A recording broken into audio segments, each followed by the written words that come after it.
Good Saturday morning, Southeast Texas. I'm Kate Sauter with a look at some of your top local stories for the day.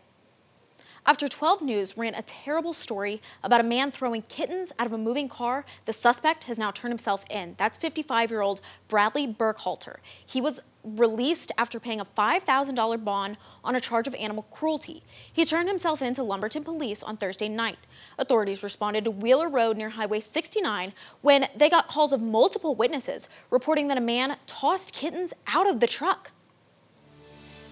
A Nederland man does not understand why he has a pile of trash in front of his rent home. He thinks workers dumped it when they came to pick up the city-owned trash container.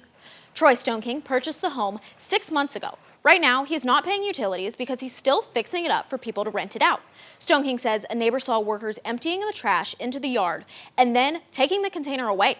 Nederland City Manager Chris Duca says the property has not had an active utilities account in months. He says utility services like trash collection have to be paid for by property owners or renters. Stoneking says this is his passion, buying rent properties and then turning them around, which helps the city, so he thinks he should be treated better.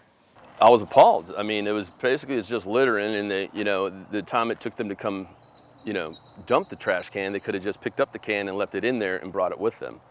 Now Stoneking says he plans to have the home rented out by next month. The city manager says with no video evidence, he's not convinced that city workers are responsible for putting the trash onto his yard.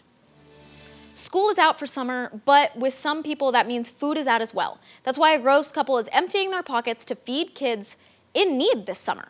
Once a single parent of two himself, Craig Stansberry says he remembers a time when he needed help as well. This was his motivation to start his own free lunch program. He and his wife have used their own money to pack lunches, and they say if this program really takes off, they'll do it every day while school's out. You know some families out there that are in need. You know some kids that are probably hungry. Let's get together and feed them. Now, why are these kids going hungry in our own community, in our own country? Let's pull together and feed everybody. The couple will be in Port Neches behind Tugboat Island Monday through Sunday at 10:30 every morning, and then at 11:30 at the Groves Water Park.